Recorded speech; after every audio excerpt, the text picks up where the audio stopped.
Welcome to Pod Caviar, episode 10, season 1 finale. I'm your host, Tony. Graham is in the building right now. You know what I'm saying? He's there. Hi there. Yeah. Shout out to Sports with a capital F, or the podcast formerly known as Sports with a capital F. Yes, now the One Graham Army. Yeah, it's going to be the One Graham Army. Yeah. You can still find it by looking for big things going on over there, and check his podcast out, and it's amazing as always. I appreciate that, sir. I'm putting in some producer duties here today. So I'm gonna step aside and basically just let me know if you need anything, and if you'd like for me to interject, I have no shortage of interjections. Appreciate it. We are diving down the rabbit hole series now. I know I did it last time with the Montauk Project, and that was really good. The Montauk Project and how it associated with the Philadelphia experiment. But this is kind of different, and I want to talk about the way how psychological effects or psychological experiments affects people. And I have some great examples of how maybe doing these type of tests has created people that have done terrible things to citizens. And it may not be their fault, but at the same time, we cannot ignore the fact that certain effects will change people's mental ability and how they act and how they see society. And I'm just going to dive into it. First of all, everybody knows of the Unabomber, right? Ted Kaczynski. He is currently in prison because he bombed a lot of Planned Parenthood places. He sent mail bombs. It was a while to it took the authorities a long time to arrest him because he essentially went off the grid. He lived in the woods, and the only reason that they caught him is because he kind of let his guard down, and he kept going to the same store to get supplies. Repetition breeds variance, and that's true, and that's exactly what he did.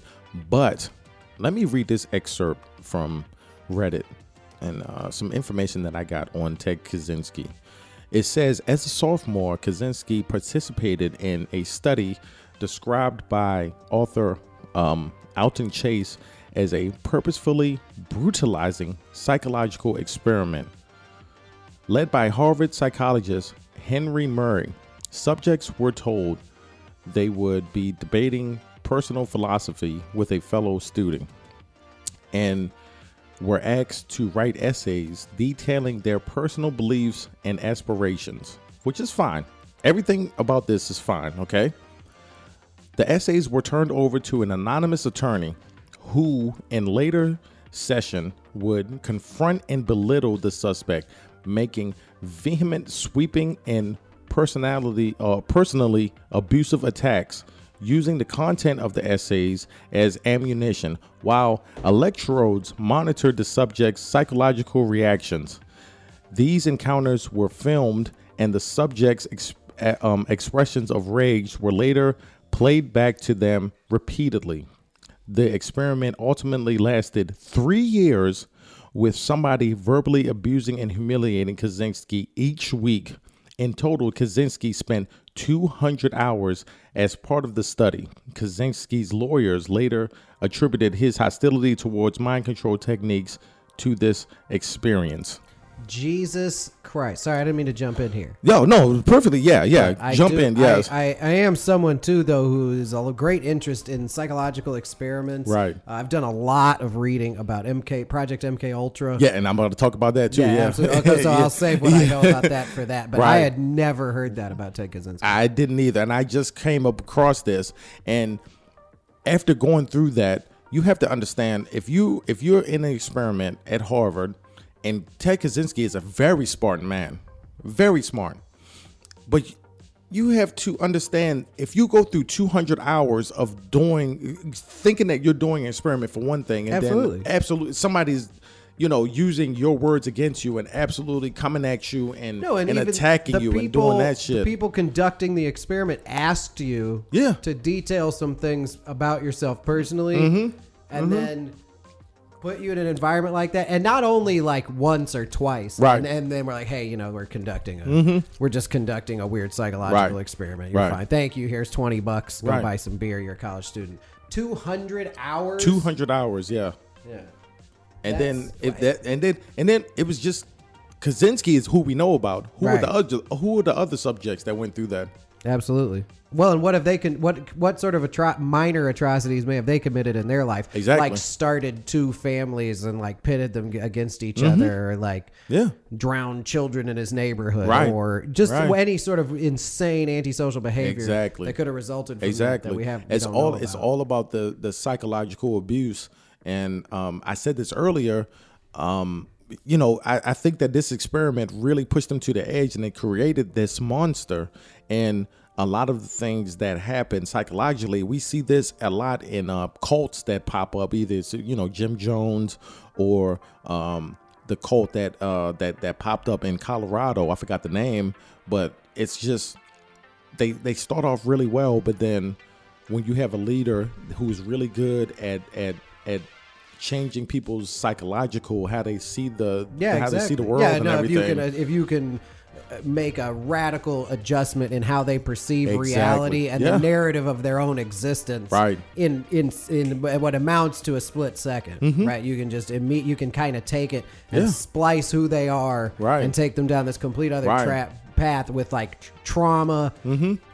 And in a lot of times it's under the guise of being scientific. I had never heard this about Ted Kaczynski. It's funny too, because now that I'm researching it online, I guess this story came out quite a while ago. It is also reported that his manifesto was part of his manifesto was what he submitted to that study, and essentially in his manifesto he is against modern technology and the way that the way that humans are reliant on computers and cell phones and everything like that. Like, he was against technology altogether. Right, and it's not as insane as it may sound. Right? No, I mean obviously the way he processed this was incredibly insane. Yeah. But also, Ted Kaczynski, brilliant person. Yes. Very insightful. Oh yeah. Was clearly created in these weird laboratory experiments. I'm processing this now. I feel bad as someone who disseminates information to people that this is the first I've heard of this. Yeah. It was definitely an eye opener. But it's very telling of the power of psychological damage. It even is. If you and especially if you take someone who's super smart and you like fracture the way they perceive reality, and now give them this new mission. So it's what he did was insane, but this is enlightening. I already knew that he was crazy, but some of his points were valid. I had no idea that he had developed any of this as a result. Exactly. And we're not condoning what he did. No. What he did was absolutely evil, but you have to step back and say, how did this man go from Ted Kaczynski to the Unabomber, and 200 hours of psychological warfare, basically, that will do it. Absolutely. I feel bad for doing this. You feel free to cut this out, but I did want to lighten things up a bit. I don't know if you were aware. I don't know if you remember the sketch of the Unabomber that they put out shortly before they caught him, and how much it looks like Weird Al. Were you aware of this? Yeah, I did see that shit. Even the sketch was funny when it came out. I was like, what the fuck? Get out of here. It looked funny anyway, but it also definitely looks like Weird Al. Exactly, yeah. So maybe you can put that on your Instagram. I just wanted to throw that out there. I don't want to disjoint things. Right. Before we go all the way down this rabbit hole of mental conspiracies, I wanted to provide that. Yeah. But at the same time, 200 hours, and I think that this is different than what Timothy McVeigh went through. Timothy McVeigh is the guy who did the Oklahoma City bombing, but he was more of he was in the military. He became he got out of the military because he failed out of school or whatever, and then he became more and more against the government. And then Ruby Ridge happened. Ruby Ridge is something that everybody needs to Google. The government really fucked that up, and then after that, he saw what happened at Ruby Ridge, and then he went to Waco, and he saw what happened in Waco, Texas, with the Branch Davidians, which was okay. I mean, the government was. I don't want to blame the government on that. Doing a lot of research in the Branch Davidians and what happened in Waco, Texas, we saw that when the government went in, it was time for them to go in and handle business. But the leader of the Branch Davidians, and I can't remember his name right now. David Koresh. David Koresh, yeah.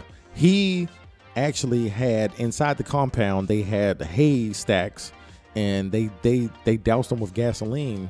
So all of this information has came out recently, but at the time it was more of the government went in there and they people thought that they set that whole thing on fire, and they killed people that necessarily didn't need to die, including kids, but it wasn't necessarily their fault. But not to go so far off topic, but Timothy McVeigh saw all that shit. If I could weigh in though, just briefly on Waco, I think that Waco is a good example too, though, for however you view these sort of situations. It is also an example, though, that if you're a person in this country and you go, I got all these guns, and fuck the government and whatever they're talking about. I got all these guns. I got my own ideology going in here. Yeah. It's crazy. I bet there's some real sick shit going on in here, but this is what I do. Yeah. And you can't do anything about it. I'm standing up to the government with my guns to protect what is essentially his own little cult of personality. If you say you can take my guns when you pry them from my cold, dead fingers, the government will oblige you. Yes. They will definitely do that. Waco is one of many examples where if you're like, fuck y'all, we got all these guns. Right. I don't care about and that's something that's sort of, I don't want to go too far down this rabbit hole, but it's something that's sort of embedded in the Second Amendment and sort of embedded in the rhetoric of like people who own guns and can't like be reasonable. Because I own guns, but I'm also reasonable. Right. I'm like, I don't need an RPG. Right. But I digress. Like a big part of their argument is that they have their guns to defend themselves from the government. Right. Good luck. Yeah. That's all. Good luck. Oh yeah. And Waco is a perfect example of that. And there's been many examples of that. It's entirely possible they did set that on fire. That a few years ago they were like, he was pouring gasoline on all this. Yeah, exactly. Yeah. I mean, I don't think they went in there with the intent of lighting it on fire, but they drove that tank into the side of it. And it was combustible. And it was hot, and there were firearms going off. Oh yeah. But it was absolutely insane. And you can't do it. The government Yeah.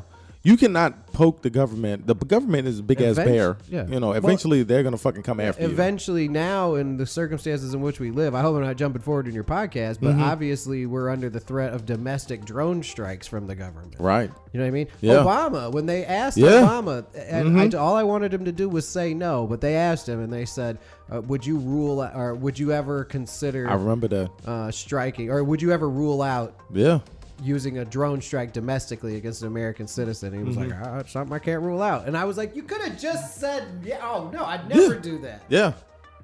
But they didn't. And obviously it's on the table, especially now. Could you imagine the David Koresh situation then and how big of a spectacle it would have been? He'd have been live streaming it from inside. Exactly. On social media and a fucking drone, a Predator missile, boom. Like a fucking Call of Duty kill streak, you know?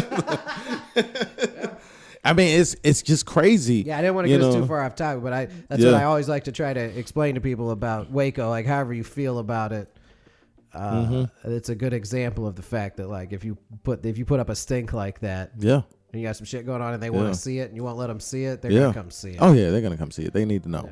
Yeah, but as far as Ted Kaczynski as opposed to Timothy McVeigh, you talking about somebody who was at Harvard. Ted Kaczynski was at Harvard, and he just went into a study. He went into something blindsided, and then for you to write out your thoughts on everything, and then have somebody for 200 hours belittle you and then use your words against you, yes, it's going to create a monster. It's a different type of monster between... Ted Kaczynski's rhetoric came from within his own head as a result of being incredibly traumatized. Yeah. Timothy McVeigh thought himself to be some sort of strange... He's a terrorist. He was like an ideologically driven monster, whereas there's an argument to be made that Ted Kaczynski his ideology was like a result of him being a monster and what made him a monster. And I don't think he needed any excuses. There's a lot of, and I want to do in the future. I want to do an episode on or a series on like McVeigh and like the DC sniper and everything, because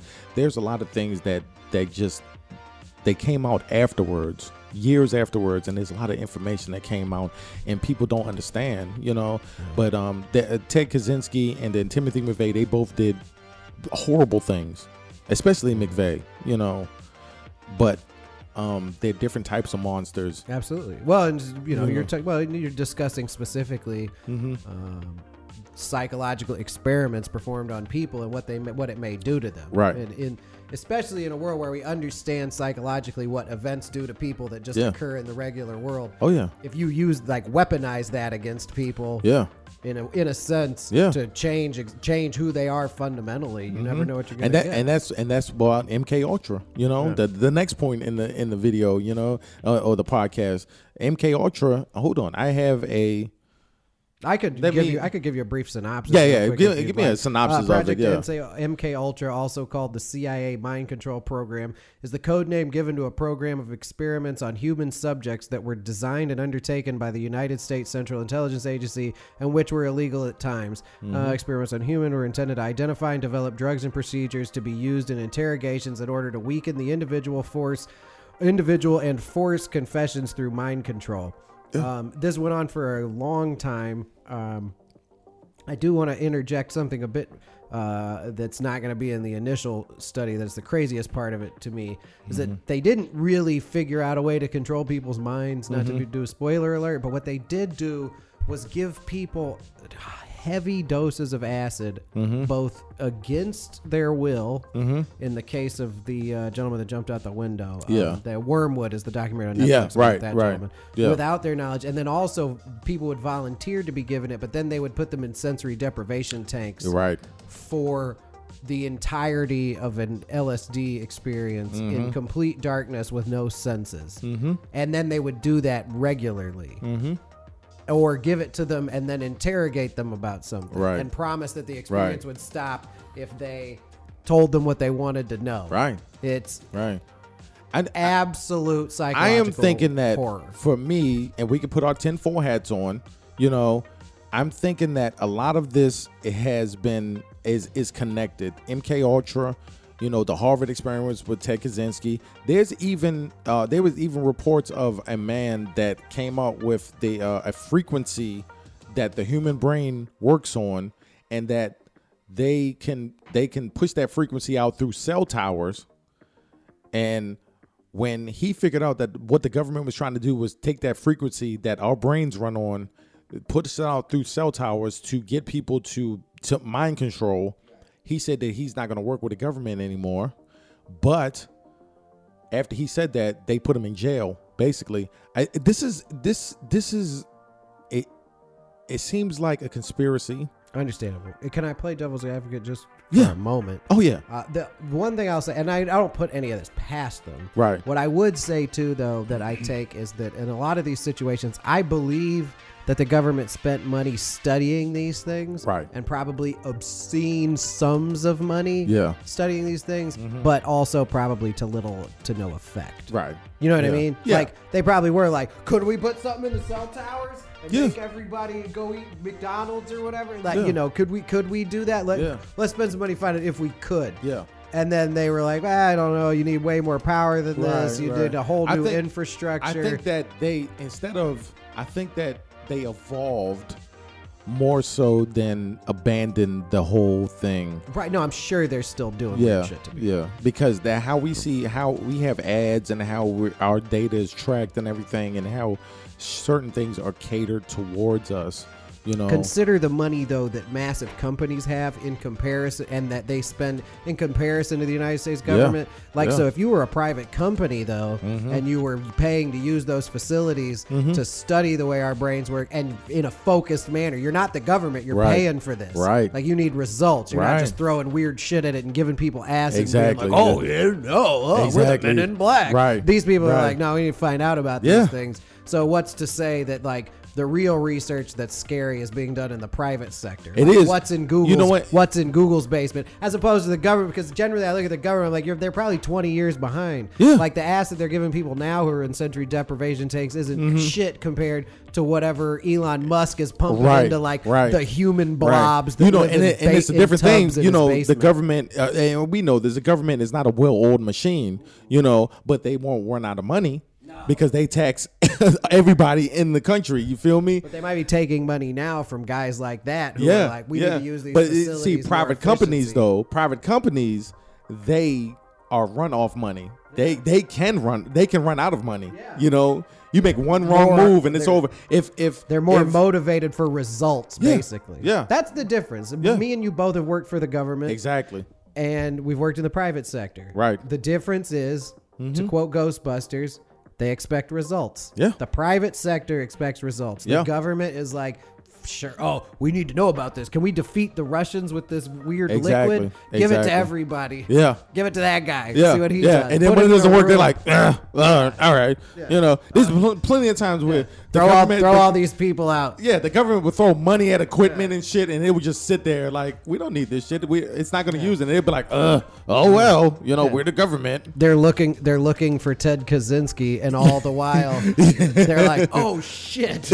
Like, oops. They figured out who was. They're like, somebody find this guy. Exactly. Oops. Yeah. Thanks, Harvard, for that. Well, you know about the Stanford study, too, with the inmates. Are you familiar with that study? No, what is that? Oh, maybe I should look that up. Okay. If you had any way if you wanted to close out MK Ultra or anything, I'll find I think that MK Ultra was real. Yeah. The Montauk Project, kind of shaky, but I still think that was real. The government does a lot of strange shit, and they've always done it. Yeah. And all of those things are real. It's funny, too, because a lot of that stuff, like I said, like, while no one got the force or was able to, like, bend shit with their mind, they gave a bunch of people horrible psychedelic drugs, like tons of them, and then tortured their brains, and then set them loose in the world. Right. They performed experiments on people's brains to no effect. You didn't communicate with aliens. You didn't do shit. Exactly. But you fucked up a bunch of people. Exactly. And then you let them out. So that's how you get these Ted Kaczynskis. Exactly. You know what I'm saying? And then, he's being in that study, he's the big name in that study. But who else was in that study? Who else did that? And we said it earlier, like, it could be something small, but maybe they're just waiting. Maybe they're doing this, maybe they're doing that, maybe they just. It's just weird how they did that, and I'm thinking that I don't want to say this. I hope this is not true, but I think the government really funded and really planned that experiment just to fuck with people, because they have done historically. The government will fuck with people. Just to scratch an itch. Yeah. Could have just been some asshole's idea. Yeah. Like, I'm going to turn this organization around. I've come up with this great new way to defeat the Russians. Yeah. And it's going to cost some people, but God damn it, this is going to be my legacy. Right. And they gave fucking people watch the Wormwood documentary is what I'm going to go do that. I wish I would have had all of that prepared. But I want to do that. As a matter of fact, watch that, and then maybe next week we'll come back and talk about that specifically. Okay. But I did want to bring up the Stanford prison experiment. I'm also surprised you hadn't heard about this. This is a big one. And it sort of lends credence to my idea too, though, that like a lot of times when these experiments and things are going on, the left hand doesn't necessarily know what the right hand is doing. Oh yeah. Like I doubt the federal government was aware that they were doing that to Ted Kaczynski. Right. But also it was going on and they weren't aware. Right. You know what I mean? Yeah. But the Stanford prison experiment happened in it was 1971.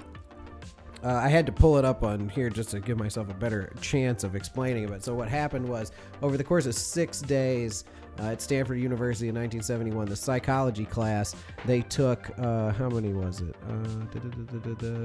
like 12 students, graduate students, or undergraduate students in the psychology class, and they basically built a fake prison in like an area in the school, just like on a floor, like that was like, offices that were unoccupied. They built this fake prison with like wooden prison rails and stuff, and they put half the students were prisoners, half the students were guards.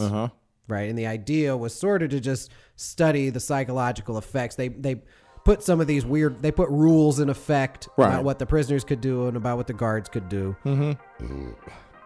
And shit went bonkers. Really? Yeah, within a very short period of time, like a couple days, the prison guards were like abusing the prisoners. Holy like, shit. Beating them. What? Screaming at them, like making them do weird, like basic training style, like physical exercises, like diamond push-ups and like holding them and leaving them there. And like, becoming physically violent with these prisoners. 2 days before that, they were students on the same level, class, right? Yeah. In the same, holy shit, in an undergraduate psychology class. Right. It went on for 6 days, and I'm glad that I looked this article up because someone named Christina Masalic is the graduate student who saw what they were doing. It was like, you can't do this.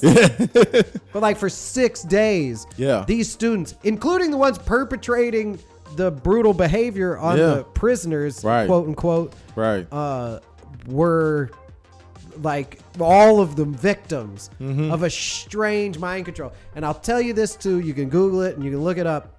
Look up the name of the doctor who was responsible for this. What is his name? Hold on. His last, Dr. Zimbardo. That's his name. Zimbardo. Zimbardo. Look up a picture of this gentleman. He looks like Satan. Like he's like a white dude with like a pencil thin mustache and a goatee. Do you see him? Yeah, I do. See, and I didn't look him up. See, look at the computer screen. I didn't see him. Yeah, see him? Yeah. Doesn't he look evil? Yes, he does. He looks like Vincent Price's like angry cousin. Yeah. No, it's a very strange story, but it definitely is. It points to that too, though, in the sense that just if you allow people the opportunity to explore one another's psyche, they're gonna take advantage of it. It says, man, he's came up with some fucking. He's come up with some books and shit. One of the Google searches, when you say he looks like the devil, one of his, it says Dr. Zimbardo, the Lucifer effect. And that may have something to do with how he looks. Yeah. It's crazy too, though. And you saw just a bit of a goatee. Yeah. There's earlier pictures, especially if you watch a lot of the early documentaries about the experiment from like the 80s and 90s, like years later, when it became sort of like part of the academic canon, right? Because like anyone if you study psychology in college, you're gonna hear about this. And then you're gonna go read as much about it as you possibly can. Because it's completely insane. It is. But if you look at those videos, he really... He looks like he has like a pencil thin mustache that's curled at the ends and a goatee. And he's real skinny. I gotta go look this shit up after the fucking podcast. I mean, I think that a lot of these studies and shit were brought upon by the government. And, it's weird. And I think that, like I said earlier, they're not gonna do an MK Ultra. They can't do the cell phone towers, so they evolved. And my last point in this episode, with the government, what I'm saying, I still got my tinfoil hat on. What I'm saying is that the government evolved in, they working with these companies to get us to do what they want through ads and through shit like that. Here's a prime example, and I just told my coworker, my homeboy, I told him this earlier this week. I said that, look, our cell phones and shit, they listen to us. Here's how I know. I already knew this shit, but here's a perfect example. The movie Spaceballs is now on Amazon Prime Video, okay? And then I was at my place, and there was a group of us. We watched it, okay? I didn't post it on Facebook. I didn't post it on any social media. I didn't talk about Spaceballs at all. But I had my cell phone in my pocket, right? So the following week, I see ads about Spaceballs memorabilia or Spaceballs t-shirts. I haven't seen Spaceballs in years. It happens all the time. Yeah. I haven't seen Spaceballs in years, but all of a sudden when I watch it, now I'm seeing ads on Instagram. Right. And you didn't go then like the Facebook fan page on Facebook. Right. Yeah. No, I didn't do any of that. And could I real quickly interject, and then you can finish it because I have a million stories like this. But actually today, while we were doing this podcast, right, my phone is sitting right here. I'm on the same Google account on my computer. Yeah. When you started talking about Ted Kaczynski, I was like, let me pull him up. I typed in TE and it filled out Ted Kaczynski. Exactly. I typed in TE. Yeah. I took note of that event, and I was like, well, okay. Yeah. Because, at one point that was sort of a weird paranoia I would have. Because I would be like, it started out like, I went and bought a Cubs hat, and so now all the ads on every computer I go to have Cubs hat in them. Right. Okay. Right. Well, that makes sense. Okay. Yeah. Right. Yeah. But then it got to the point where I would be talking about things and thinking about them, and maybe I Google searched it. Maybe I forgot that I Google searched, Cubs socks. And then it's like, here's all these various kinds of Cubs socks you can buy. Right. But then I started talking about things. And they came up. I started talking about inane, strange things like UFOs or whatever. Right. And then my YouTube feed would be like, here's something UFOs, you maybe didn't see. Yeah. It's all one thing. The government is working real. with these companies. Just happened. Yeah. The government has to be working with these companies. And it all goes back to the Harvard experiment with Ted Kaczynski, MK Ultra, the Montauk Project, all that. They haven't stopped these experiments. They've evolved. Right. And now they've evolved in what they can do with the data they collected. Exactly. It's science. I mean, it's science. It's science used in the wrong way, but that's how science works. A lot of times, some scientists will record some effect in some experiment he did, and 100 years later, someone will exploit that to be like, oh shit, that's why the universe is expanding. Yeah.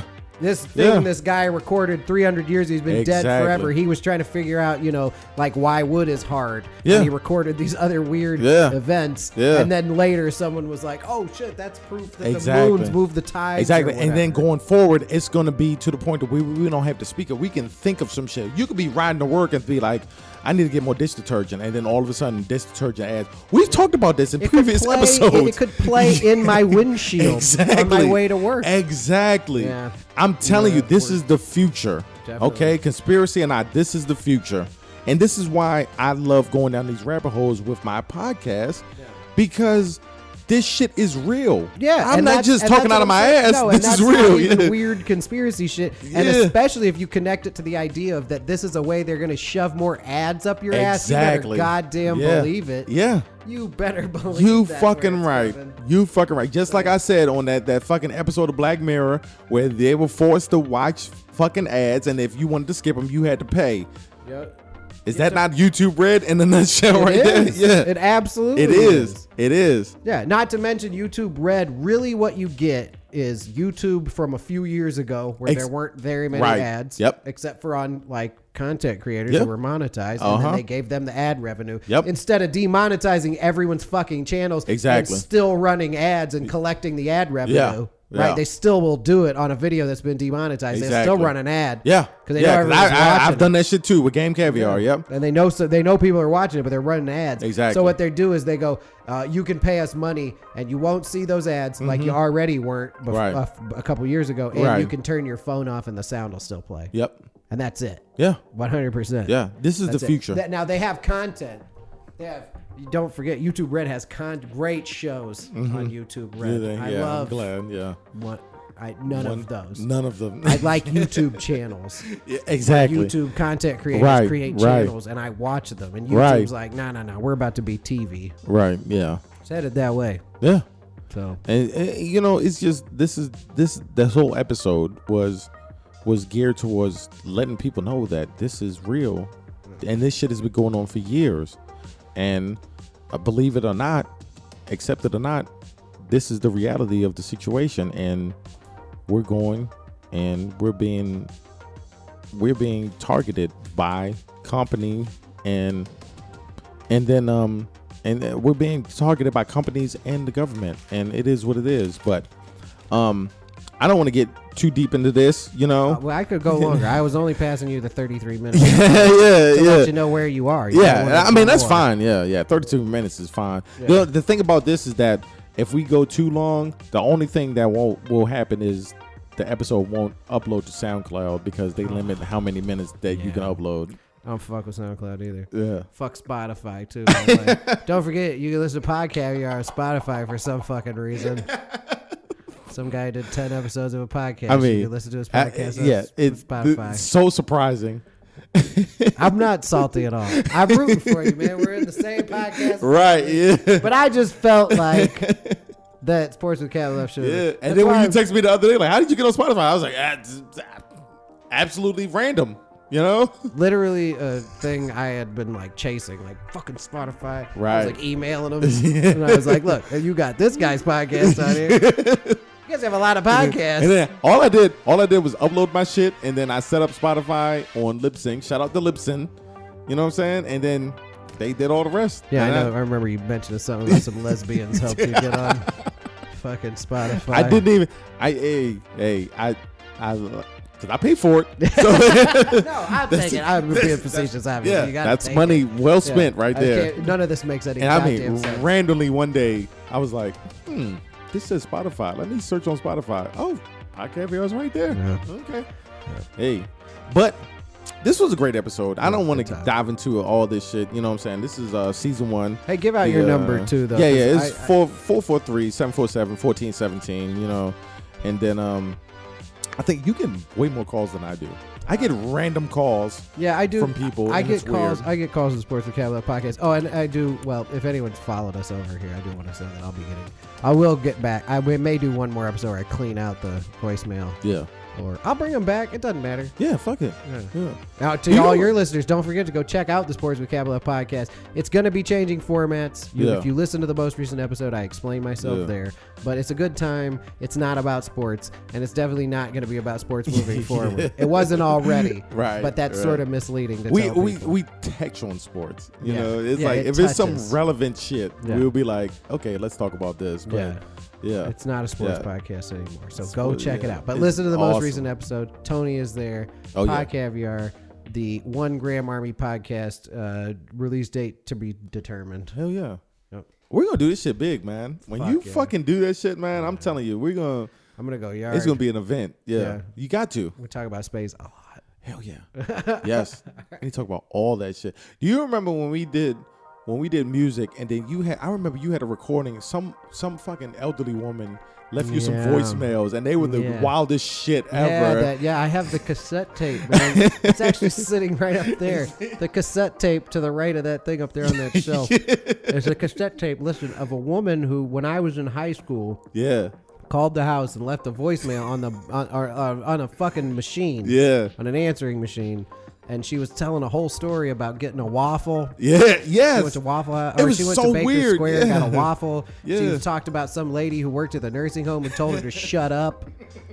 It's deep, and I really hope that tape still works. But if you have a cassette, do you have a cassette player at your house? I don't have a cassette player. If anyone who knows this has a cassette player, because I need it. I don't even know if that tape still exists, but the sound's not on my computer anymore. It's not. No, that needs to be preserved though. It does. That old lady probably in the last year of her life incidentally called my house. I was talking last night, and I was telling somebody like, "Yeah, we used to do music," and everybody's like, "What? You used to do music and shit?" I was like, "Yeah." But also, I always had some weird sound shit. Yeah. Do you remember Ruby Mae Tucker? Do you mind if I close your podcast out with a bit of music? Go ahead. Do it. Yeah. I don't know if you remember, but Griff, who I started doing my podcast with, just to make this story as brief as possible, years ago, he lived in a town called Gunnersville, Alabama, which is a very small town. It's near where he grew up. And right after he got out of the Air Force, he went back there to work, blah, blah, blah.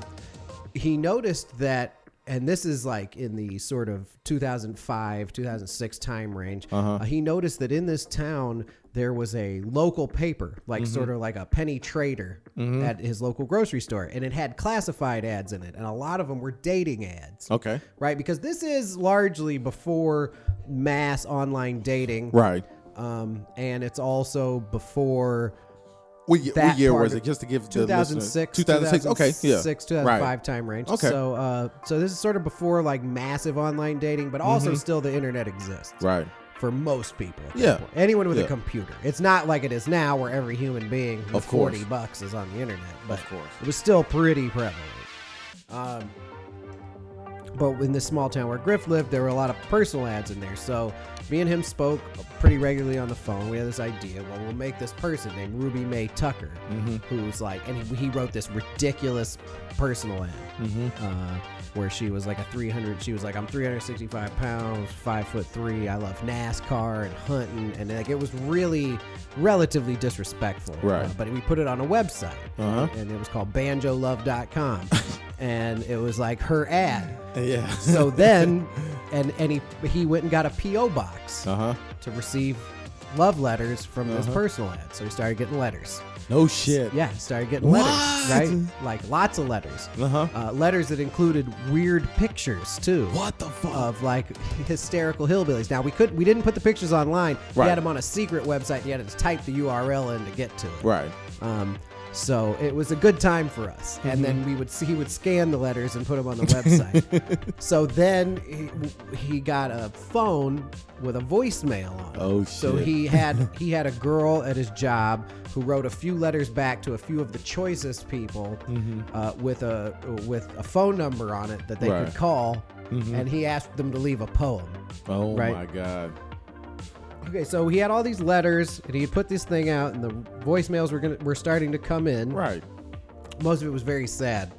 We felt really bad about having done this, right? Like, largely. I mean, at the very least, it wasn't all super entertaining, right? And the messages started coming in, and there was one person who had written a letter where it was pretty normal, but in the margins of the letter on this piece of paper were weird shit, like, I got something in my pants and I want to show it to you. Okay. I have I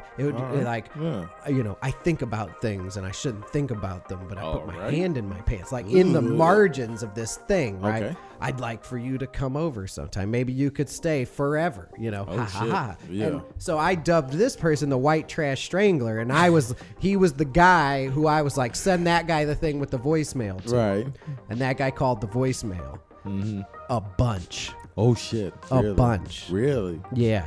And said a great many crazy things. Holy shit. Which I compiled at one point into a piece of music that features all of these things he said. And if you don't mind, I'll close your podcast out with it. Yes, I may even put some of the raw because this shit sounds amazing. Yes. Right. Let's do that. Well, so sign out and then we can go listen to it. All right, 443-747-1417. This has been season 1 of Pod Caviar, episode 10. A great season. Episodes, you know what I'm saying, everything's from episode 1 to episode 10. Graham has been here since day 1, and I appreciate the support. We have big things coming up. The reason why I did seasons is because I need to take time off because I have other things to do. You can look up shirtcaviar.com, support my brand. That's my company. We have a movie that's being shot this summer, and it's going to be amazing. You know what I'm saying? I'm pretty sure Graham is going to be in that shit too. I would hope it's so. It's fucking cop drama and everything. It's going to be shot locally. Yeah. Huh? I did see some locations though I want to talk to you about. Okay, yeah, we can do that. Yeah, because we need locations. The spots over there behind the bank, I think, are perfect. Really? Yeah. Okay, yeah. We're going to do that. The movie is coming. Check out 1 Gram Army Sports with a capital F. It's just. It's from day one. I've gotten so much support and love from everybody, and I appreciate all of this. And it's just one of those things where I'm just out here, I'm talking, and we have great episodes and great content, and I appreciate and love everybody. And I'm glad that I've gotten so much support. And just going forward, we're moving to the summer months, and I know we're in Georgia, but when I say it's going to be a hot summer, I'm not talking about the weather. You feel me?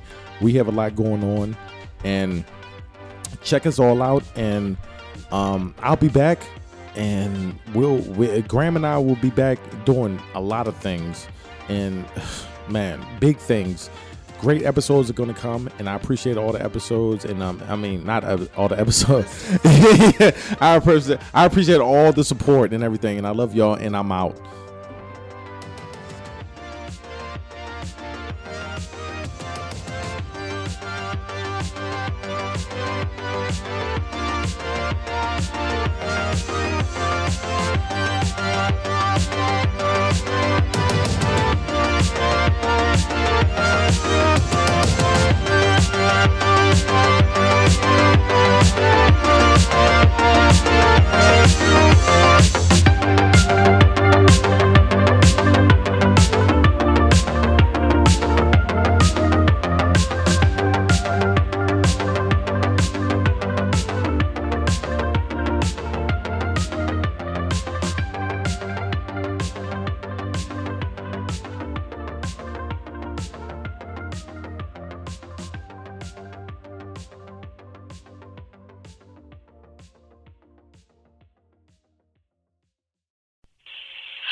Strangler. I got your letter today in the mail, and when I get a stamped envelope, I'll write you back. And I want you to give me a call tonight at 8 o'clock. Yeah, Rob. You're rich. And I would like for you to come by and see me this weekend, Saturday. I'll be home waiting on you to come by Saturday to see me. And you can never tell. I may do something. And I'll be here.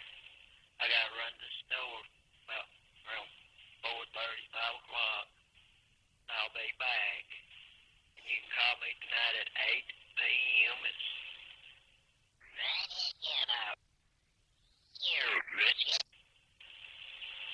and I'll tell you how to get to my house. And so you can come by Saturday and spend the night with me. I ain't had nobody spend the night with me. You'll be the first one who'll get back with me.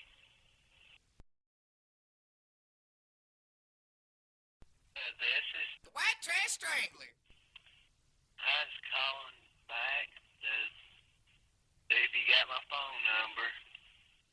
Give me a call and you get this message. And I wanted to know what that letter was all about. So, if you would, I'm a ghetto country boy, like do lots of things and everything. Give me a call. As soon as you get this message at 1256, about your address, thanks.